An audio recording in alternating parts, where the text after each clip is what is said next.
All Odisha ନିଃଶର୍ତ ସେବା ପରିବାରର ଗୋଟେ ଜଣେ ସଦସ୍ୟ। ଏଇ ଭାଇ ଜଣଙ୍କ ପାଖକୁ ଦେଖିଥିବେ, ଭାଇ ଜଣକ ଆମେ ଆସିଥିଲୁ ତାଙ୍କ ପାଖକୁ। ଭାଇ ଜଣକ ଇନଷ୍ଟାଗ୍ରାମ ଫେସବୁକରେ ଗୋଟେ ପୋଷ୍ଟ କରିଥିଲେ, ତାଙ୍କର ଦେଖୁଥିବେ ତାଙ୍କର ଦେହ କେମିତି ବହୁତ ଖରାପ ଅଛି। ତ ଆମର ଯିଏ ପ୍ରେସିଡେଣ୍ଟ ଅଛନ୍ତି ପଙ୍କଜ ପାତ୍ର, ସିଏ ଏଇ ପୋଷ୍ଟକୁ ଦେଖିଥିଲେ। ପୋଷ୍ଟକୁ ଦେଖିଲା ପରେ ସିଏ ଆମର ଅଲ୍ ଓଡ଼ିଶା ନିଃଶର୍ତ ସେବା ପରିବାରକୁ ଜଣେଇଥିଲେ। ଜଣେଇଲା ପରେ ଆମେ ମିଳିମିଶି କଥା ହେଇଥିଲୁ କ'ଣ କରିବା, କେମିତି କ'ଣ କଲେ ହେବ, ତାଙ୍କ ପାଖକୁ କେମିତି ପହଞ୍ଚି ହେବ। ତ ଶେଷରେ ଆମେ ତାଙ୍କ ପାଖକୁ ପହଞ୍ଚି ଯାଇଛୁ। ବେଶୀ କିଛି ନାହିଁ, କିଛିଟା ଜିନିଷ ଆଣିଛୁ, ତାଙ୍କ ପାଇଁ କିଛି ସେବା କରିବା ପାଇଁ ଆମେ ଆସିଛୁ। ତ ଆମ ସାଙ୍ଗରେ ବି ଆସିଛନ୍ତି, ରଜତ ଭାଇ ଆସିଛନ୍ତି, ପ୍ରମିଳା ଭଉଣୀ ଆସିଛନ୍ତି, ଶିଖା ଭଉଣୀ ବି ଆସିଛନ୍ତି।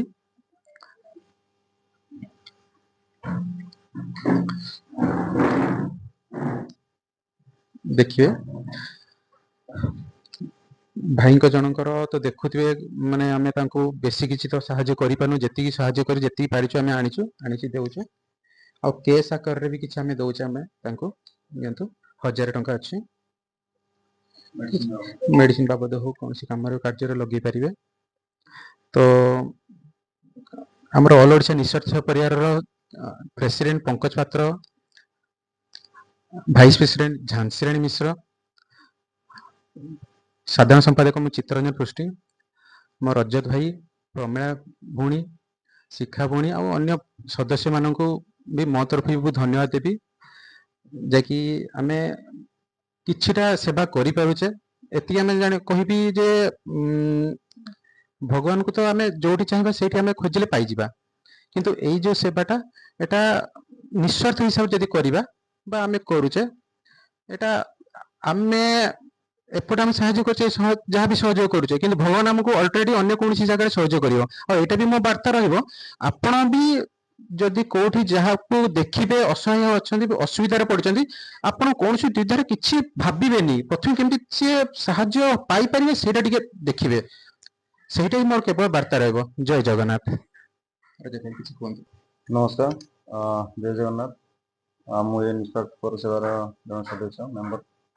ଆମର ଏ ଫାଉଣ୍ଡେସନର 3-4 ମାସ ଭିତରେ ହେଇଛି, ନୂଆ ବଡ଼ି ଉଠିଛି।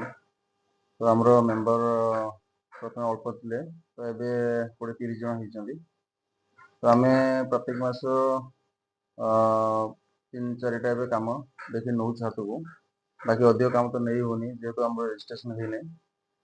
ତ ଆଗକୁ ରେଜିଷ୍ଟ୍ରେସନ ସରିଲା ପରେ ବାକି ଆମକୁ ଗଭର୍ଣ୍ଣମେଣ୍ଟରୁ କିଛି ସହାୟତା ମିଳିଲା ପରେ ଆମେ ଆଗକୁ ଆହୁରି କିଛି କାମ ମାସକୁ ଅଧିକ ନେଇକରି କାମ କରିବା ପାଇଁ ଚେଷ୍ଟା କରିବୁ।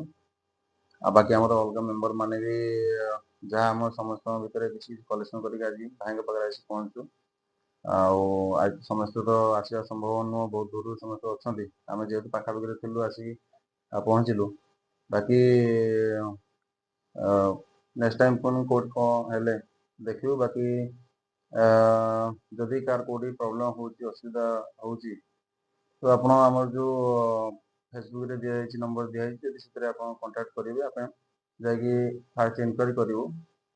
ଯଦି ସେ ଲୋକ ସାହାଯ୍ୟ ପାଇବାର ଇଏ ଥିବେ ତ ଆମେ ତାକୁ ତାଙ୍କ ପାଖରେ ଯାଇ ପହଞ୍ଚିବୁ। ସେଥିପାଇଁ ମୋ